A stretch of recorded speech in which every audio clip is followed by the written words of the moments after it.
Now, when we start looking at the U.S. in general, and we start looking at how the U.S. is looking at products supplied, we like to look at mobility fuels, gasoline, jet fuel, distillate, residual, to understand, okay, well, what is the underlying belly of it all? And when here you can see on, there's normally a spike. We had a spike in 2021, then we had that steep drop off. And again, a lot of that is the prerequisite for Memorial Day. You have that big bump depending on where Memorial Day falls in the just by date. That's just when it gets reported.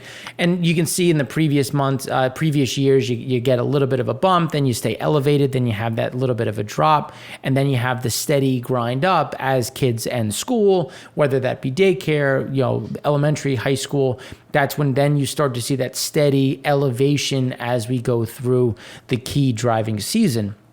When you look at 2021, you can see that things were at a step below. And here, when we're looking at this, we believe that there's going to be a step below 2021. And so even though we did get an increase, you can see that it was still below the levels that we saw in 2021, which is keeping the average fairly muted in about 14.5, 14.6. And that's where we see some of this missing in terms of not getting that steady increase. And it's a mixture of just price. When you look at just where is diesel costs, where's gasoline, and can you afford it? I mean, jet fuel, for anyone who's tried to get a airline ticket, it's miserable. And I was in, 4 different airports? And it wasn't that it was crowded, it's that nobody was working. So every line was horrendous. Everybody was miserable, missing flights. And one of the running jokes that we had was technically I could have been counted twice because I was supposed to land at 8 p.m. on Sunday. Instead, I landed at 2 a.m. on Monday. So you could have counted me twice. But again, it's just a horror at this point. So between being understaffed, cost, price, it's just, at this point, that's where we see some of this going flatlining. But it's important to understand it's still going to get a seasonal bump. It's just going to be below what is normal, where we don't have the typical we're going to get demand destruction. Demand destruction in the U.S. is you just don't get the seasonal lift because some people who have the money are still going to travel. They're still going to do things. Those that don't have it, that fall beneath that line, that's where you're going to see some of that pressure, and that's where you're going to get some of that offset, keeping us fairly fixed at this point.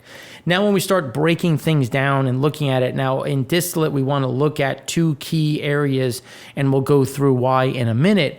But when you look at distillate had a build of 1.66 million. Again, that's 28.6 million below the 5-year average. But it's important to look at where. And pad 1 continues to be the main driver of that.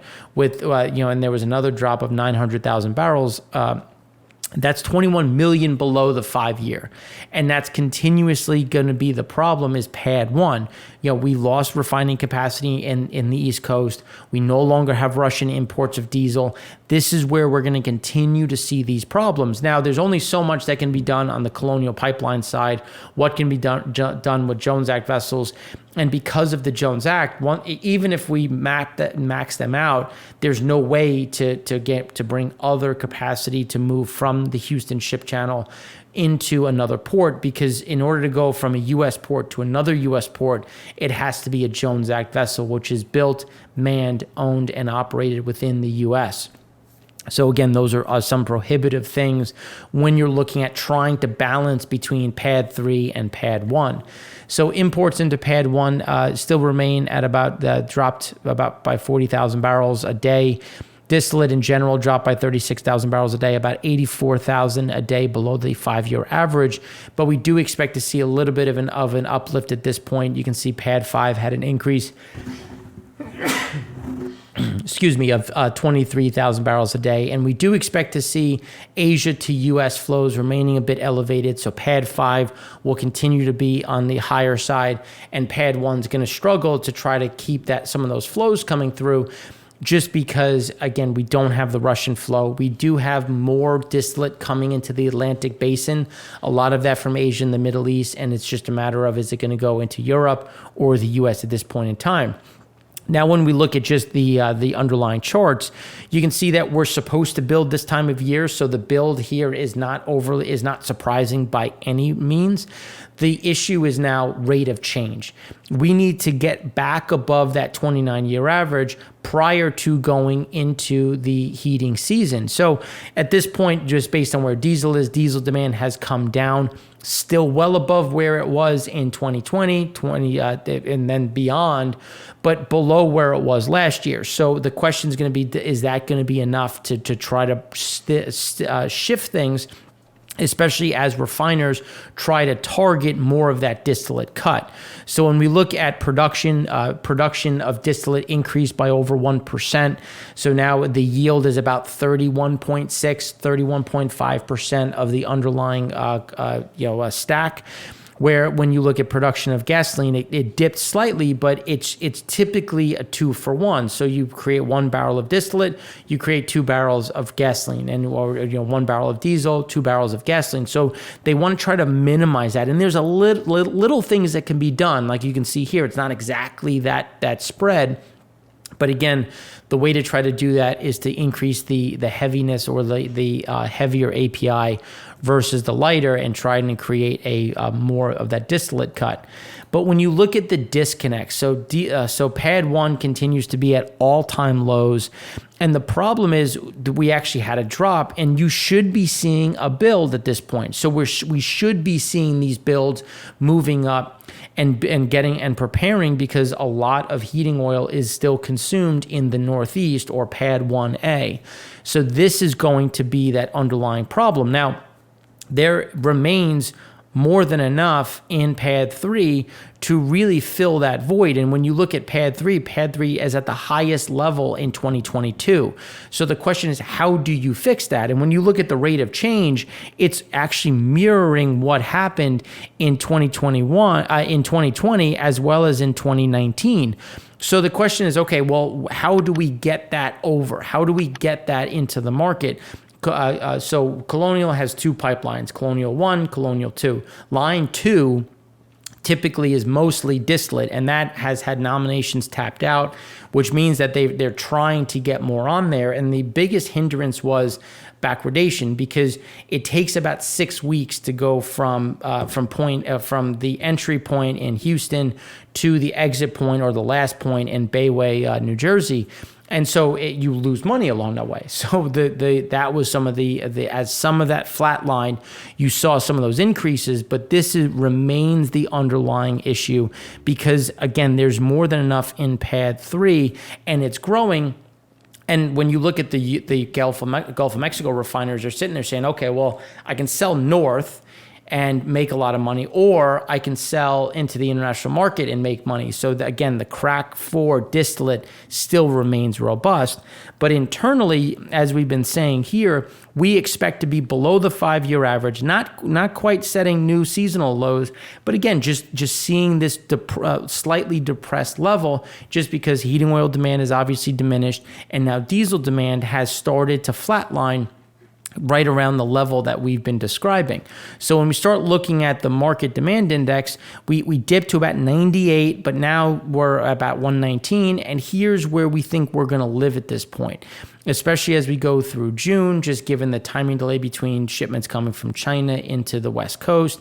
But there's still enough intermodal movements that have to happen to keep things moving straight through. But and we'll cover this on the Econ show, new orders have dropped. They're actually negative, and you're having new export orders coming down. So there is a more downward pressure, but because of some of this surge, and there is an increase in inventories, so there isn't a huge impetus to spend these huge pricing on the spot market. Instead, wait for the contract market. Maybe if the spot market comes down a bit. So that has put a bit of a cap in diesel prices, but there's still some of that enough to keep us fairly tight at this point between, let's call it 95 and about 115, and that's where we think we will live in the near term.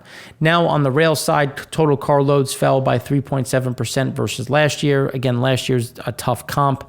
Coal is going to remain strong. When you look at forest products, farm products, that's going to remain elevated as well.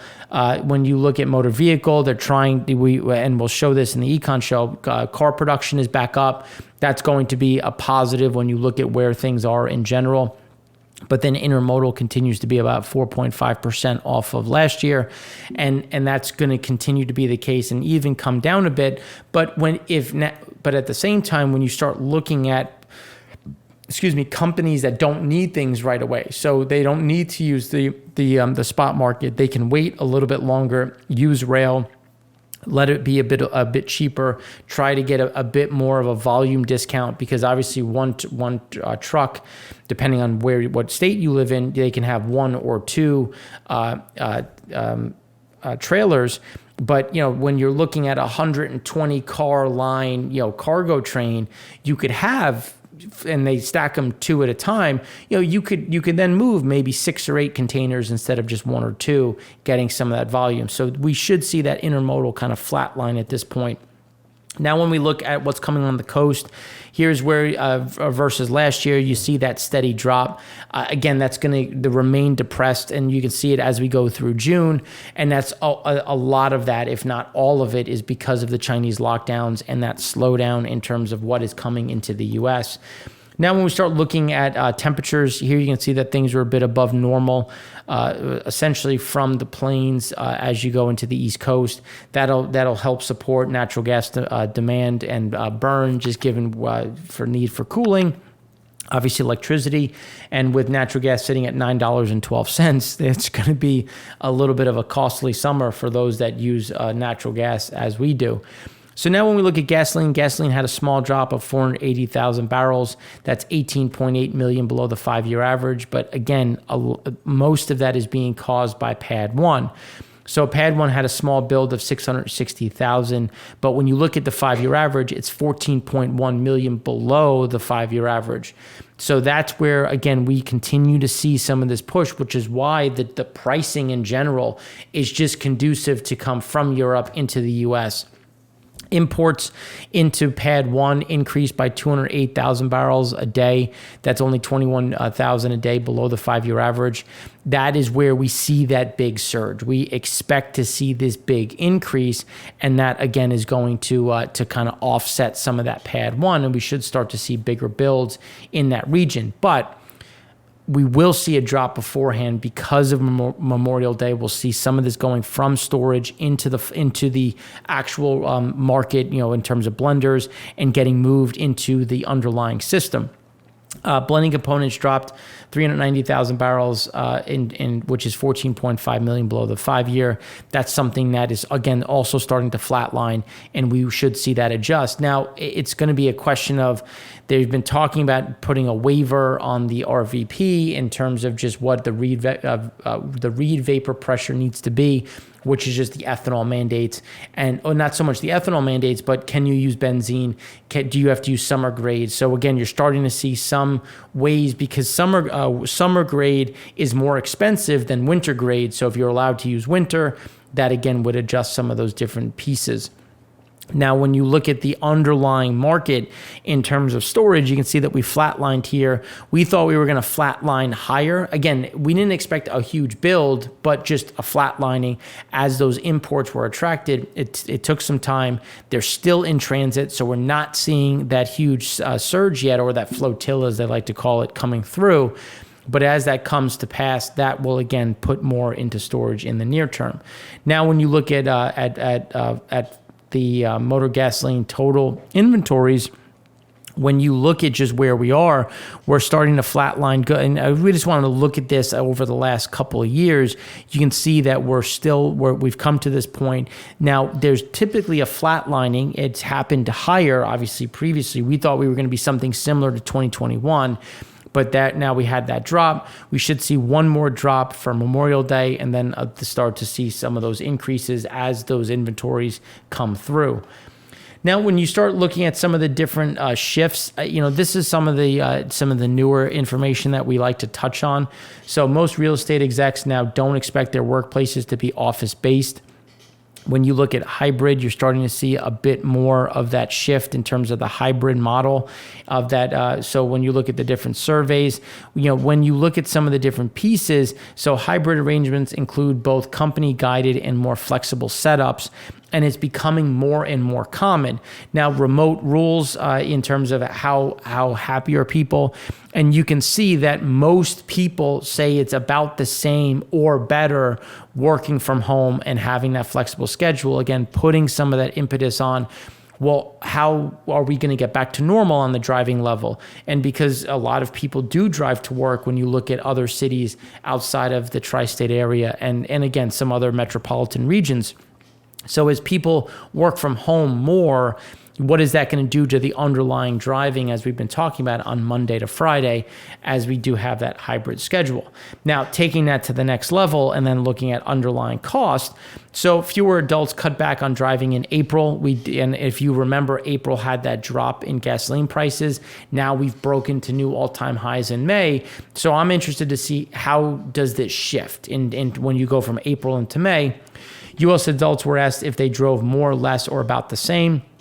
You can see that in April, about 35% drove less, but about 50% drove about the same amount. But the reason given for driving less was gas prices. So in April, 82% of people said that they drove less because of pricing, and that was at a I don't want to say it fell. Well, I mean it fell, but it didn't get back to normal. And so now that we've broken to these new highs where, again, and we'll have that chart in a minute, does that start to weigh in May? So I think this is going to be important to see what kind of progress are we getting. And that'll be a big setup into how is Memorial Day going to look, and then how is summer going to set up. Now, when we look at the congestion, city level, China had a nice bounce. A lot of that is because we do have people coming out of lockdown, some normalcy coming through. Google Mobility Index, you can see that some things had some nice bounces. A little bit of a rollover in the U.S. We're going to get, again, a nice little pop just because people do travel for the holiday week. And then when you look at TomTom in general, you can see that we're still fairly off of normal looking at Asia Pacific. And when you look at North America, obviously Europe had a nice little increase depending on where you're looking at. If you merge these together and say, okay, let's take the average of what's happening. We're about, again, TomTom, Google, how are they picking up? Where are they getting it? We're pretty close to normal. We're probably maybe 3 to 5% below normal at this point in time. But the question is going to be then, what happens as we go forward and you see more of this pressure given on the pricing side? And that's when we start getting into prices. So here you can see gasoline. You had that dip in April. Again, you had that big pickup in March, and then you had that drop in April. And now we've taken out the March highs, and you have regular gasoline sitting at $4.60. So what does that do? And I think that's going to be the key question, especially as there's a lot of reasons why we're going to stay here. Diesel's come back just a bit. We thought we were going to get to about $5.60. Instead, we got to about $5.55, rolling over just a touch. I should say $5.56. But again, it's just there's a lot of staying power here. We should see a little bit more of a curl, but given, again, where the crack spread is, where the shortages are, we don't see a huge reversal in that. Now, when you look at blending components, you can see that we have flatlined right at the average. We just expect this to flatline and then start to see some of this creep higher when we're looking at blending components. Now, when we look at gasoline demand, you can see that we're right back to where we were for 2013, 2012 levels, obviously above where we were in 2020. But when you look at that, typically, and this is looking at every single year, we typically get a spike. You normally have that Memorial Day spike, and we're going to get that again. It's just going to be a matter of where do we get it based on where does it sit, where does it fall, how do these movements happen? But you can see here, there's that steady flatlining of 2021. Now, as we go forward, we should get slightly higher highs, slightly higher lows, but again, at that reserved ratio when we're looking at where things are, again, being that pricing side. Now, when we start looking at just the Google data in a bit more detail, you can see there's been no change to the workplace front, and workplace is still about 20% below normal. And just based on everything that we're seeing in terms of hybrid schedules, because COVID is, I don't want to say it's over, because everyone's going to have their different opinion on it, but it's over.